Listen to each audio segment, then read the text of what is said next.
the radio station in Dallas told me, how do you feel about helping him get this job? You know, so that's what it is. So what's our relationship like now? I ain't got no relationship with him. When I got out and burned it out, I hit him up and told him I needed him to help me make some moves. He told me he wasn't rocking with music. I told him exactly how I felt.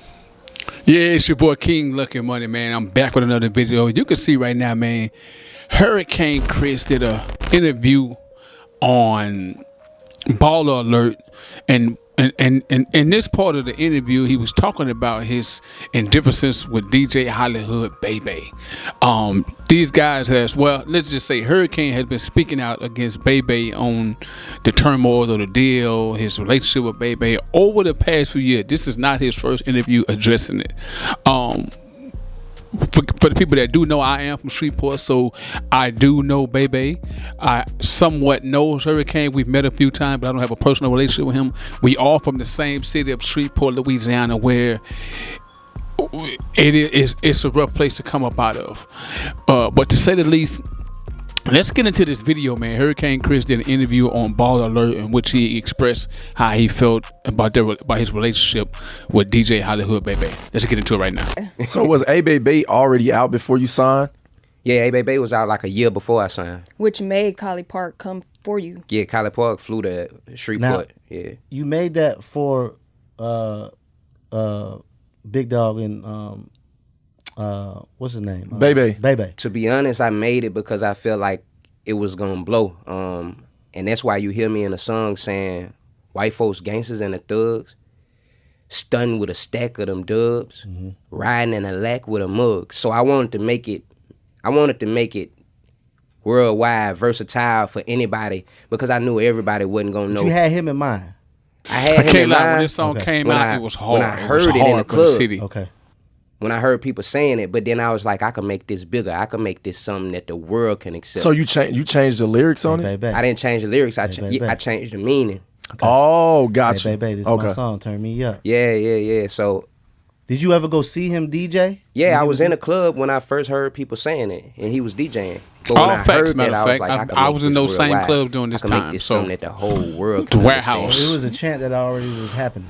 Yeah, they was chanting it in the club. Oh, okay. Yeah. So that's where you got the idea from. Yeah. So and you turned it into a song. Yeah. I just felt like, I could really make the world rock with this. Because if I would have kept it like that, then they would have been like, who is he talking about? What is he talking about? So I had to play chess, you know what I'm saying, and make the world be able to understand what I was talking about. If you riding in a lack with a mug, say, hey, baby. You want to know what we say in the club, hey, baby. Yeah. You got a stack of them dubs, hey, baby. Like, yeah. Now, where was Bebe at? Because he from Texas. Correct me if I'm wrong, right? No, Bebe from Shreveport. When I made the A-Bebe song, that allowed him to go get that Texas situation. Which you ain't gonna never hear him talk about. He ain't never gonna say thank you to Hurricane for helping me get all the way in Texas. He was in Shreveport, Louisiana, at a radio station that don't even exist no more, basically.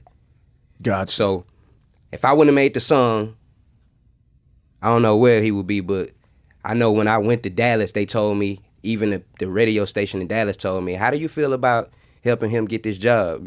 So that's what it is. So what's our relationship like now? I ain't got no relationship with him. When I got out and burned it out, I hit him up and told him I needed him to help me make some moves. He told me he wasn't rocking with music. I told him exactly how I felt. Like, I'm fighting a second-degree attempted murder charge, and I'm telling you I need you to make something happen for me, and you giving me excuses. So it wasn't nothing else for me to say to him after that. I was at a point where I was fighting for my freedom. I was fighting life. So anybody who ain't had my back to help me make the moves I needed to help during that time, I erased them out of my life completely. Your number on block. You understand? Like, I don't care nothing. I'm going to get some money regardless. I don't care nothing about nobody who ain't here for me. You understand what I'm saying? That's just, I'm going to keep it all the way real. The industry ain't going to make me fake with you. I come from a real place.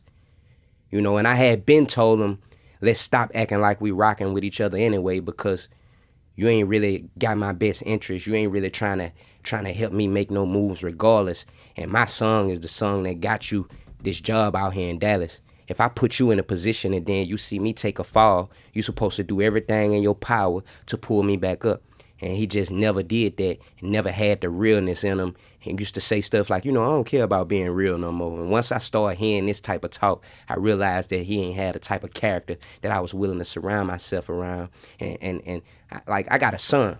I want my son to see the type of people that I involve myself with. And I want him to learn to involve himself with real people who got his back throughout life.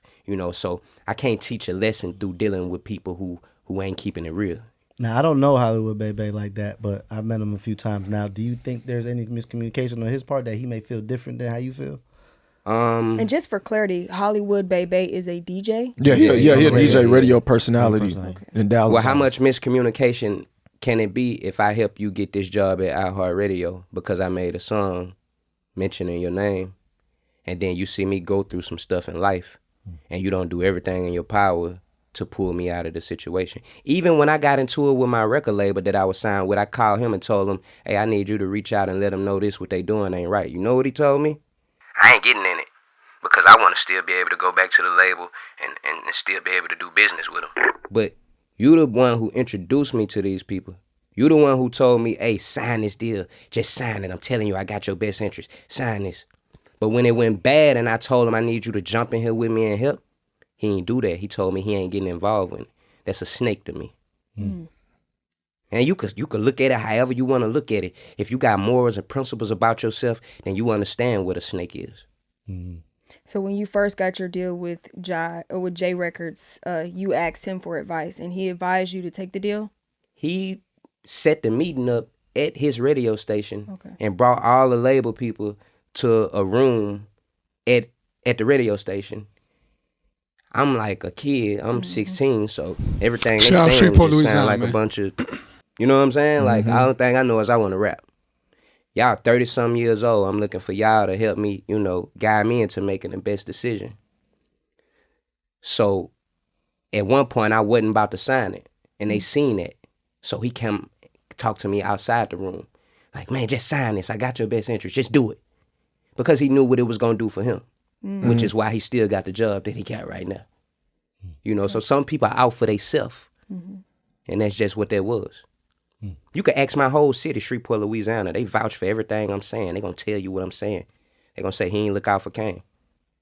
So A-Baby is out and you're signed with J Records. The song is everywhere. This shit going crazy. Yeah. Crazy. What was life like in that time? I remember I know when that A-Baby jumped off, about the hand things, but just for the moment, the success of the record. It was what everywhere. Was life like? I had resentment and I was happy at the same time because I couldn't stop thinking about the fact that I kind of was talked into this situation. I was coerced into this situation. So this shit is blowing up and you're upset. Damn, man, I would never have guessed that. Yeah, I would have never guessed that They either. sent me the label. They sent me the meetings with, I'm sitting at the table with Ashanti and Nelly eating dinner, and I got a Scrooge look on my face to the point where the label walked me out of the room like, yo, what's wrong with you? I'm like, bro, you don't understand. Like, I ain't sure about this whole situation still. Because you don't even know what you signed, basically. You feel me? Like, like I ain't sure about this whole situation, so I couldn't fake no happiness. You understand what I'm saying? Like, you would have thought I would have just been psyched out and happy. When we flew to New York for the first time, we flew to New York for the first time, they shut down a restaurant for us to eat. Shout out to Brian Leach. They shut down a whole restaurant for us to eat. I ain't eat nothing. I'm in there looking like, Bebe was way more happier than me. And that's what, and as where I'm at now, I can think, okay, yeah, I know why he was happier than me, because he was thinking about how to position himself, So. Did he get more money than you? Nah, he wasn't even in on a deal. You're just talking about the leverage of bringing you in there as talent to leverage his opportunity. And if he was smart, he would have Birdman the situation. He would have Master P'd the situation. He would have made sure we got a distribution deal. But he was so quickly being greedy and wanting to make something fast happen that he let them come sign me as an artist. You could have Birdman, Jay-Z, the whole situation.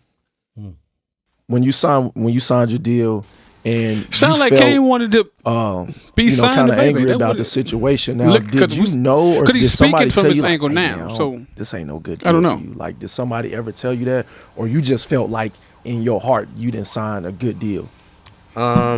I always ask good had, questions. like people like Jay Prince come in and ask me, you know, hey man, I give you double what they gave you. But I was so loyal to Brian Leach for helping me get into the position that I was in. I was like, nah, I'm good, I'm straight. You know, it just wasn't I ain't the type of cat to turn my back. So listen, so that's what we're gonna stop the video at right there. First of all, I want to say shout out to Ball Alert for doing the dope interview. I have to give all the hosts, they asked some good questions. But my take on it is, for years, everyone knows about, especially out of Shreveport, Louisiana, everybody knows the Hollywood Baby, Hurricane Chris, A-Baby story. You know what I mean? But we only mainly know it from Hurricane side. Somebody I know yesterday asked me, you know, hey man, you doing blogs now, you doing YouTube now, like, and we are from the same city. Like, they asked me, like, so what do I think about it?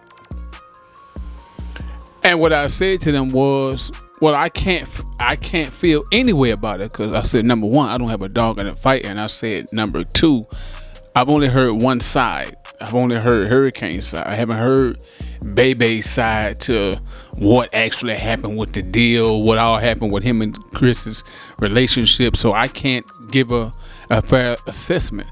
It's just I just always hear Hurricane side, so I can't give I'm just, you know what I'm saying? So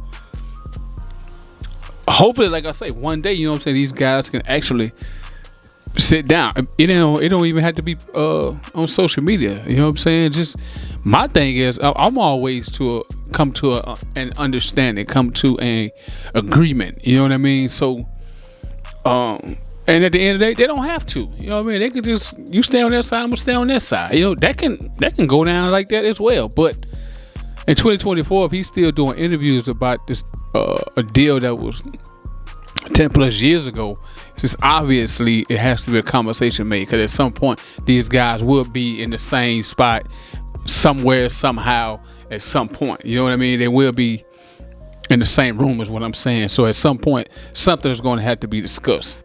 But yes,